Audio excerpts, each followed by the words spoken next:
A large part of my teenage years was spent in Guild Wars 1 and Elder Scrolls Oblivion 4. And a large part of my early teens and adulthood was spent in Elder Scrolls 5 Skyrim. I know a lot of these locations like the back of my hand, just like I do with a lot of the real-world locations. There are vivid images in my memory of my early adventures in pre-searing Ascalon and seeing it destroyed, of passing over the Shiverpeak Mountains into the Crichton lands, of running around the Lion's Arch and exploring the rest of Kryta all the way to the Maguma jungle, of the Crystal Desert, of the floating oases in Vabai, and of the winding alleyways of Kyning City in Guild Wars 1. Not to mention of the patrol routes from Imperial City in Oblivion to Anvil or Bravil, of turning a corner and seeing Solitude up on that cliff in Skyrim, of the winding stairs up to the Greybeards in the mountain, and the high ceilings of Dragon's Reach in Whiterun. I mean, I played a decent amount of Guild Wars 2 when it released, and I've tried Elder Scrolls Online and liked what I've tried, I just haven't had time to dive in really. Recently, I decided to dive back into these games and explore those worlds once more.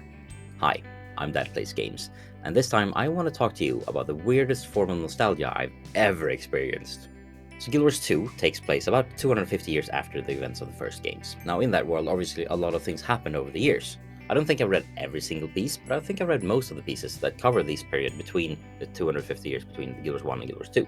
But seeing those changes happen in front of you, I mean, it's starting to get a bit weird already.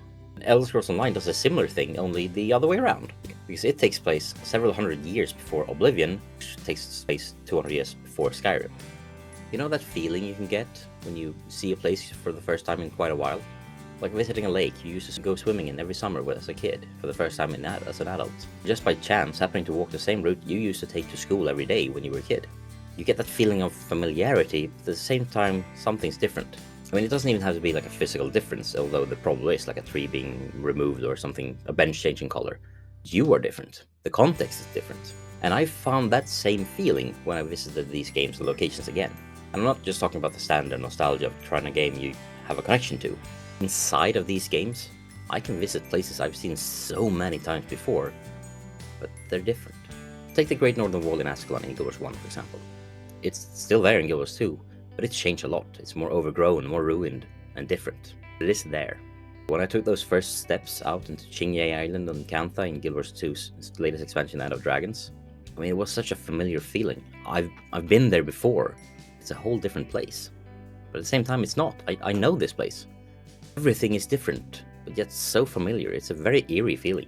Weeks ago, I first started up Elder Scrolls Online just to test it out a bit. And the first thing I really did was I fast traveled to Anvil and walked down those streets. Some of the buildings were exactly as I remember them. And honestly, they probably weren't exactly the same.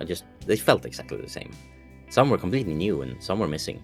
At the same time, I could feel inside of me that this was the same port town that I've strolled through so many times before. I then traveled to Solitude, and wow, I mean, that view is spectacular in any game you see it. Next time, I intend to go to Iverstead. I want to see if that inn is still there. So that's an inn where I once tried an experiment of falling asleep in VR. Now, my plan was to wake up inside of the inn and be like, wow, everything's weird, but I just ended up with the headset on my ears. But I already wonder, did it exist in the Second Age? And how was it different? And I can't wait to see all of the areas from Guild Wars 1 that I know are in Guild Wars 2, but I just haven't gotten around to seeing yet. Like Vabi, Isten, the Jade Sea, or the Kyning City. And if you told someone who doesn't play video games about this, I'm willing to bet they would think you were crazy. Or at least very much exaggerating. I mean, they would probably think that such a thing is impossible to happen in the digital world. I mean, it is, very much so. And I love that it is. And while I very much doubt that I will be able to see any of these places in a new game anytime soon, I do hope I get to see more games, giving me the satisfaction of the weirdest form of nostalgia I've ever experienced. But tell me, have you ever visited a place in a game that gave you this weird form of nostalgia? Or are there any old locations from video games that you love that you would love to see in a new light in a new game? Why not let me know in the comments below? And thank you for watching. If you came here for the gaming content or the parental angle, or if audibly maybe you just got you here and you forgot to turn it off, well, thank you. And I mean, while you're here, you might as well hit the subscribe button. And why not hit the notification bell as well? You never know, YouTube might actually manage to notify you next time I go live, for example, or upload a new video. And hey, lastly, please hit the like button, please comment with your opinions in the comment section below, as doing so really helps the channel out. I'll see you around.